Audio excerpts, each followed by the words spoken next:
大家好，欢迎观看居家101，我是阿杜。各位如果有睡懒觉的习惯的话，除了可能会被车库门吵醒以外，可能还会被开关抽屉或是开关橱柜门的声音吵醒。我们以前做过视频，通过润滑车库门来减少噪音，也做过视频，把链条的车库门马达更换成带着传动的马达，这样更安静。今天的视频我们则是要来解决开关抽屉和橱柜门的噪音，也就是为它们安装缓冲，英文是 soft closing。在建商装橱柜时，他们通常会把这个升级选项弄得非常贵。你在 IKEA 买柜子时也可以注意，有些柜子有缓冲，但是大部分没有。有几种不同的升级方法，我们会稍微说一下，然后解释一下利弊，和我最后选择我使用这个方法的原因。那我们就开始吧。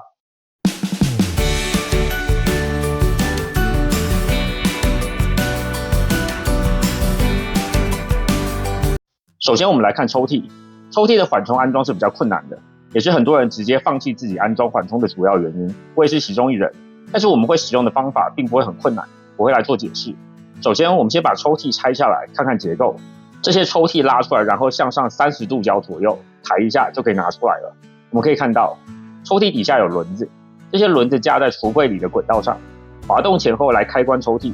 我们来看橱柜里面，新一点的柜子会像我这个一样是有边框的，这样的话这些轨道必须要悬空，靠后面的金属片固定在柜子后面。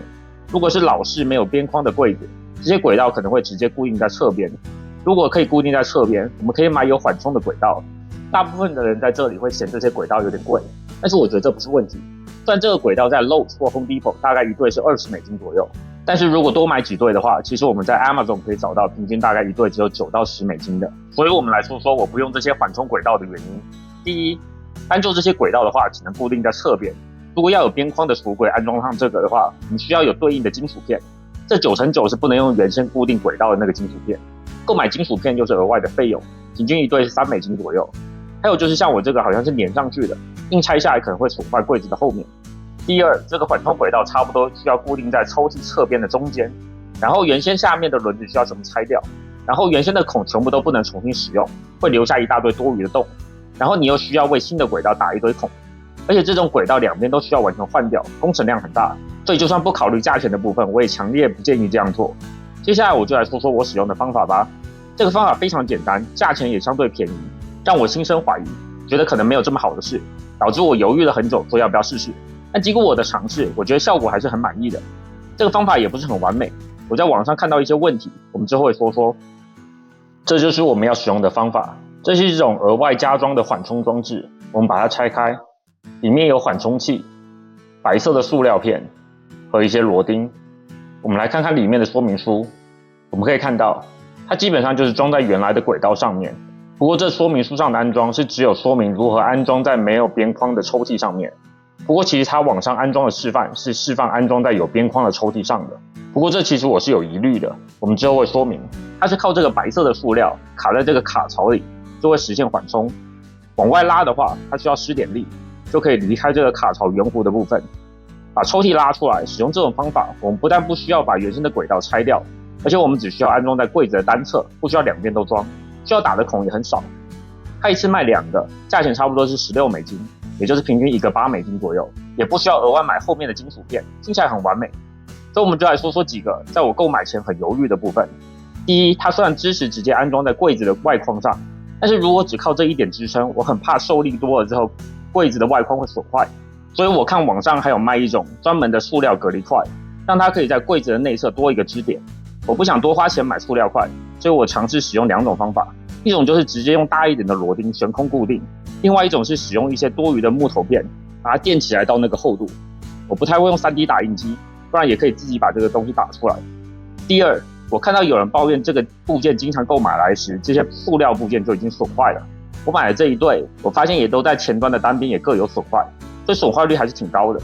但是另外一边还是可以用，而且螺钉上紧的话，这部分可能并不是完全必要的。就内侧的缓冲塑料部件，就我个人的使用，我觉得并没有那么容易坏。我在 AliExpress 上面看到类似的产品，一对价钱只有这个的一半，不过我没有试过，不知道效果如何。不过它看起来外面没有外面金属的那部分，所以我比较担心那种会坏掉，所以没有尝试。第三，我看到有人抱怨说，安装之后抽屉没有推一下就不会完全关上，还有就是拉一下的时候会像卡住一样。需要上拉才能拿出来。这些就我的经验，我觉得应该是他们没有装对，或者其实没有对齐，但是其实并没有很困难，所以大家看我装一次就知道了。那我们就开始安装了。我们先把抽屉拿出来，然后看看我们应该要装在哪一侧。我这个前段的塑料断了一边，所以我只能选没有断的一边安装。我们把它放在轨道上，然后我们量量看需要多少距离的木头，大概是 0.8 英寸。我们这个剩余的木料大概是 0.5 英寸，大概在半块就差不多。然后我们预先钻一个大一点的孔，太小的话，螺钉最后会把木头整个跟着旋转。这个木头只是做到一个隔离的作用，螺钉不钻到它其实也没有关系。我们先把要钻螺钉的位置用电钻打孔，小心不要把柜子打穿了。前面柜子的边框其实不预先打孔应该问题也不大。后面的话，我是使用这个缓冲器，后面比较大的洞，这样比较好打洞。我们先把前端用螺钉固定一点，然后我们把后面穿过木头的部分用螺钉固定。这个螺钉你需要自己准备一个长一点的，它自带的螺钉长度不够你固定这种有边框的柜子的内侧。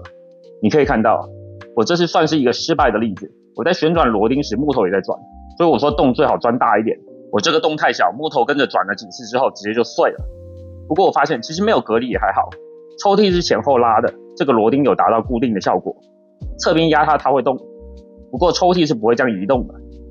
接下来我们把抽屉放回去，把这片白色的塑料片放在抽屉的侧边，抵住抽屉前端，然后比较大的部分朝内。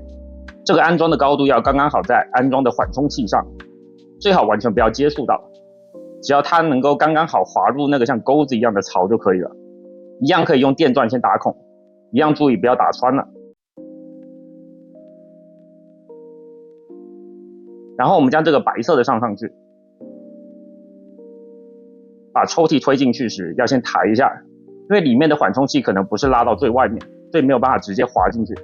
抬进去卡住卡槽，拉出来时它就会自动把卡槽缩下去，这样你下次推抽屉时就不会撞到卡槽。那些买了之后评论说安装时会有点卡住，可能就是这里卡槽没有对齐或者装错，这样我们就装完了。缓冲工作非常顺畅，唯一的遗憾就是我的木头隔离碎了，我也懒得重弄，所以我们重新尝试一次。在我第二个安装缓冲的抽屉上垫上木头隔离，安装方法一样，我就不一一赘述了。唯一的差别就是我把木头中间的洞钻大了一些，虽然木头还是稍微转了一下，但它很快就会被螺钉跟橱柜夹住，然后就不会再旋转了。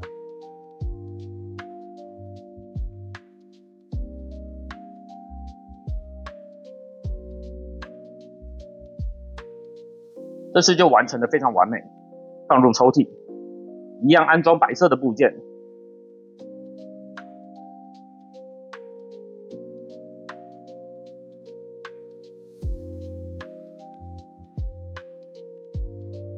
一样要记得抬一下。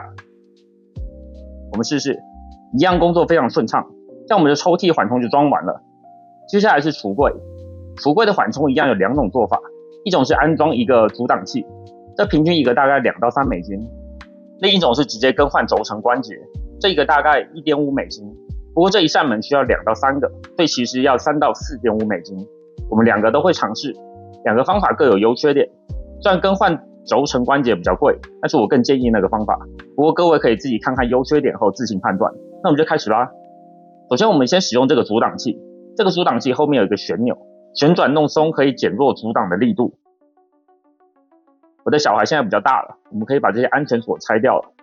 这个胶很难撕，如果各位要安装安全锁的话，我建议只安装在有化学物品的橱柜，不然最后就会像这样拆到怀疑人生。安装阻挡器非常简单，基本上就是装在柜子门内侧的最里面。第一，这样比较隐蔽；第二，则是我安装过在外侧，我觉得效果比较差。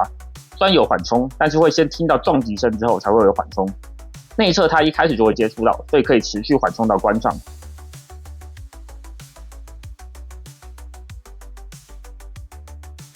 安装时螺钉以65度角转入，不过我发现一个很严重的问题，就是我尝试到最后都没有办法把它固定的很平整。我尝试了几次，不管是事先钻洞或是压牢之后转螺钉，最后都会像这样有点歪掉。如果用力上紧，柜子就会坏掉，我就弄裂了一点点。还好这点裂痕不难修补，用木头胶和漆笔就可以解决。大一点的木头裂痕可以掺杂一些木屑修补。我不知道像这样没有完全固定好会不会之后损坏。不过我目前用了3个多月还没有出现问题。不过这也是我比较推荐下一种方法的原因，也就是直接更换掉轴承关节。这个方法看起来很麻烦，但其实还好。我买的这个写的是1/2英寸，这是橱柜的厚度，应该说是橱柜没有边框的部分的厚度，加上边框会更厚一些。把自己的橱柜和这个安装打孔的位置对照一下，看看距离对不对，孔的直径是不是已有3/8英寸。如果没错，这应该就是合适的，不然你就要另外找对应的尺寸。安装的话非常简单，我就只调2倍速做一次给大家看。这个门有2个轴承关节，我们把固定在橱柜边框的部分拆下来，把它放在地上，然后我们把轴承关节的螺钉下来，把轴承关节拿出来，放上新的。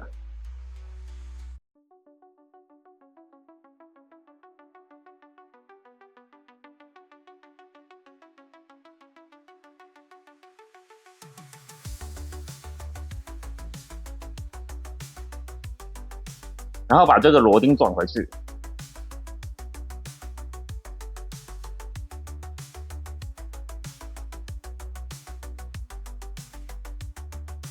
，2个都完成之后，把门放回去对齐边框，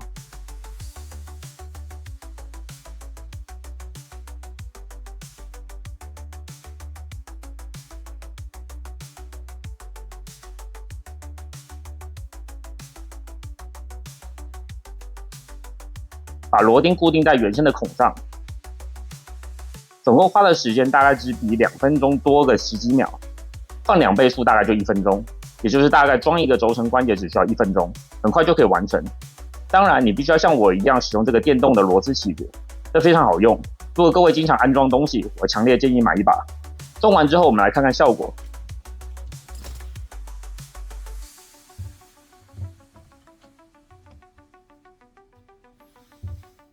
这3个轴承关节上的螺钉可以调整3个方位，也就是上下左右和前后。如果是直接更换旧的，通常是不需要调整的。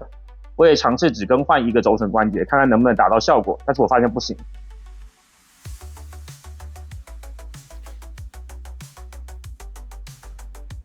它关到一半就会卡住，一定要全换才会正常工作。用阻挡器的话，我们可以看到开橱柜时是快的，但最后会有缓冲。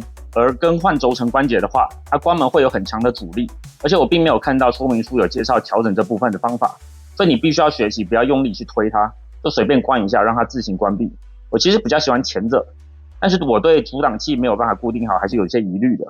而且我不太清楚为什么我装完时它是正确工作的，然后我之后有一次发现它没有做好缓冲，调了很久也没有用，后来我就放弃了。不过隔天又突然好了。不过这个情况3个多月都没有再发生了，非常奇怪。所以我还是比较建议直接更换轴承关节。我们来看看最后的比对。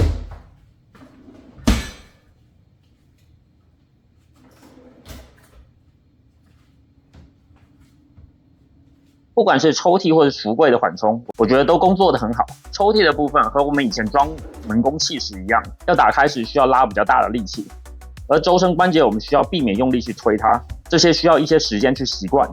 这样我们就完成啦。